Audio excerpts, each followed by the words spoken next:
Okay, here we go. So we have here the Max tree saying that this is the Mi Max tree, the Mi logo. And right at the back, yep, I have here the 4GB RAM and 64GB ROM configuration. And yep, this is the gold color, guys. So yeah, I'm excited to see what's inside now. So I actually bought this, guys, from Shunbi, Philippines this morning. And yep, I immediately went home to do this unboxing video. And yep, here we go. Let's open it right now. Just be careful. This is really big and heavy. Oh, whoa. Look at that! Oh my god. Look at that screen, guys. That's huge! And as you can see right there, guys, that's 6.9 inch of screen real estate right here. And it has an 18:9 aspect ratio. And right here we have cameras, 12 megapixel plus 5 megapixel. And right here we have 5500 milliampere of battery. So everything about the Mi Max 3 is actually huge. The screen, the battery, the box. Yep. So yeah, let me just check what's inside here. And yep, as usual, the China variant has some Chinese text right here. And okay, let me see what's inside of this. All right, this is the manual. Okay, and this is the warranty. And yep, we have here the SIM ejector pin right here. And here we have the charger, guys. It's using Quick Charge 3.0 right here, as you can see right there. And here we have the USB Type-C cable. And I think that's pretty much it. Yep, and yes, guys, this is the phone. Look at that. This is the gold version, guys. And from the looks of it, guys, it kind of looks rose gold to me. So here's the camera, the fingerprint scanner.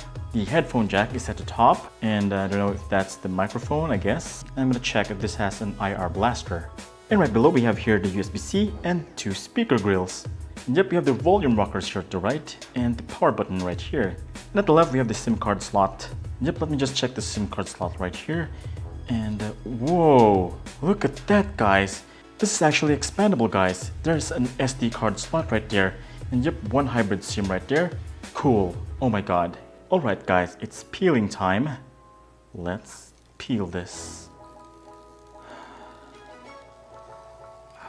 And yep, let's just open it right now, guys. Oh my god. So yes, guys, while we're waiting for this to open up, look at the bezel at the top. It's actually much slimmer than the Redmi Note 5 AI right here. And yep, same at the bottom. That is actually a great thing. Alright, let me just set this up. So currently, guys, I'm actually installing the Google Play Store right now, and at the same time, I'm actually charging the device. As you can see right here, I'm using the charger that actually came with the phone. And right here, my friends, is the evidence that it's actually using quick charge technology. Right there, the lightning symbol with the circle. And right up here, we have the LED light. So yes, guys, I've just done setting this up. I have the Play Store, all the apps for the test. I have Antutu, PUBG, everything I need to test this out. And yep, since this is the China ROM, as usual, you're gonna get the bloatware right here. Alright, let's just go to the settings right here. I wanna see what type of sensors these cameras have. Now all I need to do is go to the all specs and then press kernel version a few times and check version. There you go, guys. All three cameras have Samsung sensors. That's both the rear and the selfie camera. And here's the full screen gestures.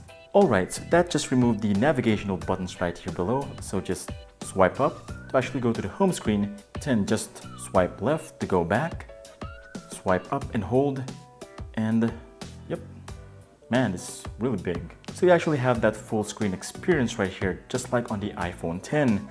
So yeah, so more about the screen, guys. So I just opened up YouTube, and yeah, you can actually do this to actually go full screen.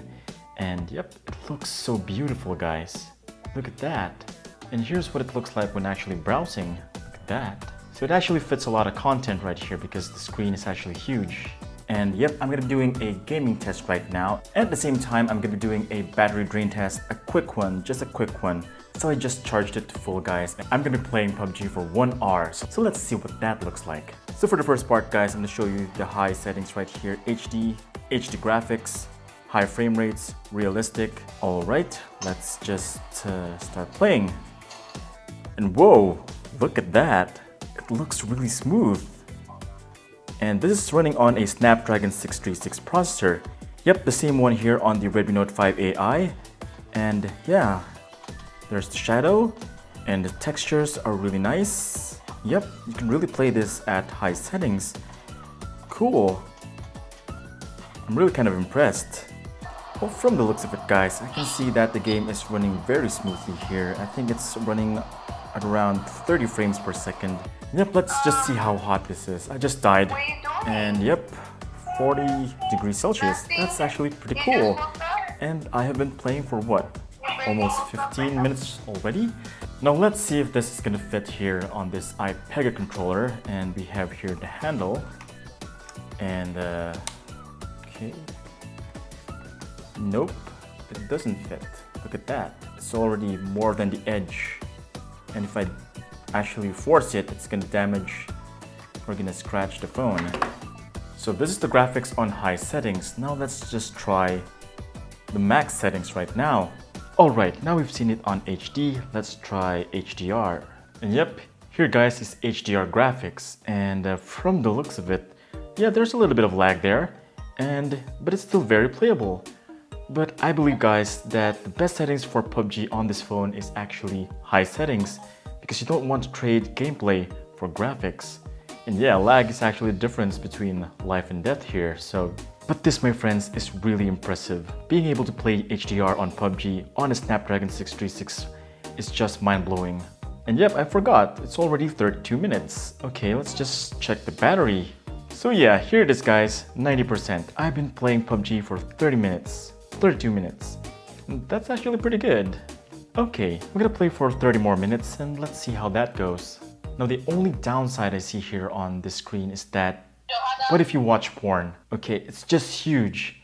How are you gonna cover this from people? Like, see that? With this, you can just cover it with one hand. But here, it's not gonna suffice. See that? And yes, guys, this is the only channel that provides porn as test scenarios. How cool is that? And yep, we've reached an hour, guys. Let me check the battery now. 84%. 1 hour. Now obviously I can't do a full drain test here because that's gonna take too long of a time. This is a really big battery right here, 55,000 milliampere. Holy crap. This is actually a phone slash power bank already. Holy crap. And now for the camera, and I'm going to tell you right now that this is actually very similar to the Mi 6X camera app. As you can see, those are pretty much the Mi 6X settings right there. So that just means, guys, that this does not have AI Auto. And right there, as you can see, it doesn't have AI Auto. So here's the Redmi Note 5 AI, or the China variant, for comparison. So as you can see right here, it has the scene, which is like the AI feature of the Redmi Note 5 AI, and that is not present here on the Mi Max 3. So yeah, there's that. So yeah, everything looks familiar right down here, except for the manual, which has a lot of options here.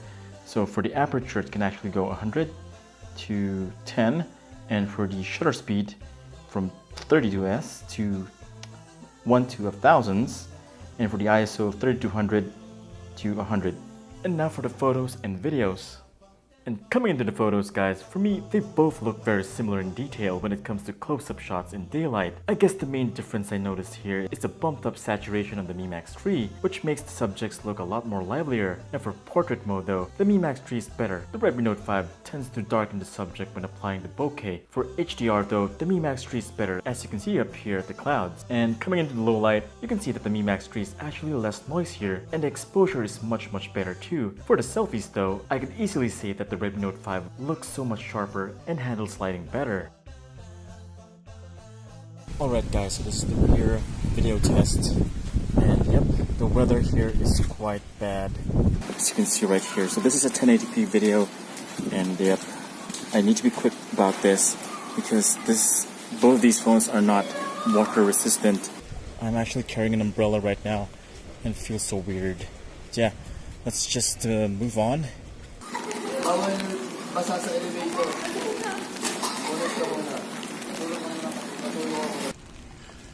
Yep, from the looks of it, guys, the Mi Max 3 actually is much more saturated compared to the Redmi Note 5 AI. So yeah, it's actually hard to see the HDR on this because we don't have a blue sky right now. All we have is some clouds. Oop, look at that. There we go. Okay, here's some low light. Okay. And it's kind of hard to tell. Both have both are really actually grainy here. And let's just move on. Yep, here we go guys with the selfie video test. So yeah, we have the OmniVision for the Redmi Note 5 AI and the Samsung one on the Mi Max 3. And yes, here's some low light video test. And whoa, there's some lag there on the Mi Max 3. And yes, there you go folks. The Redmi Note 5 AI is actually much better. So yeah, I'm just gonna give a quick pros and cons here. I just had this for 8 hours. First off guys, is the display. It's huge, colors are vibrant, albeit a little bit saturated, and it has great viewing angles. Second is the battery. After continuously playing PUBG for 1 hour, it only slashed 16% of the battery, which is impressive. Third are the rear cameras. Photos and videos look better on the Mi Max 3 compared to the Redmi Note 5 AI. And finally, the performance. With just a Snapdragon 636 processor, it's able to play PUBG smoothly at high settings and is still very much playable at HDR. And it can also even play Asphalt 9 smoothly. As you can see right here, this is really crazy good guys. This is a perfect phone for gaming on the go. And how can I forget about this feature? The 3.5mm headphone jack. It's actually rare to find those these days. Plus expandable memory too. And having those here guys is a mega thumbs up, making this 10 times better already than the Mi 6X or the Mi A2. And as for the cons, I would have to say that the biggest cons here is actually its sheer size. And because it's big and heavy, it's actually very prone to accidents. When I was holding it with one hand, I could always feel that I was about to drop it. And yet, this does not come with a protective case right out of the box. You actually have to buy one separately, and it is highly recommended that you do so, since it's more likely to get scratches and dents compared to the phones that are smaller. And yes, the selfie camera kinda lags in low light, and both the rear and selfie don't support AI auto camera features in its own app. But yeah, despite the cons, I still think this is a great buy. For $300 US, this is a steal. Well, just about any other Xiaomi phone out there is a steal. Coming into this unboxing, I thought this would just be a big phone with a big battery, but it's actually more than that. And I think it's too early for me to actually give it a verdict. And I got a lot more reviews for this phone, so stay tuned for that. It's gonna be great. But right now, this is an easy recommendation, and I'm sure that you're gonna love it. And that is pretty much it for this unboxing. Don't forget to subscribe and hit the bell icon so you don't miss the next Mi Max 3 reviews. This is Vince Domingo from TechBeans, and I'll see you on the next video.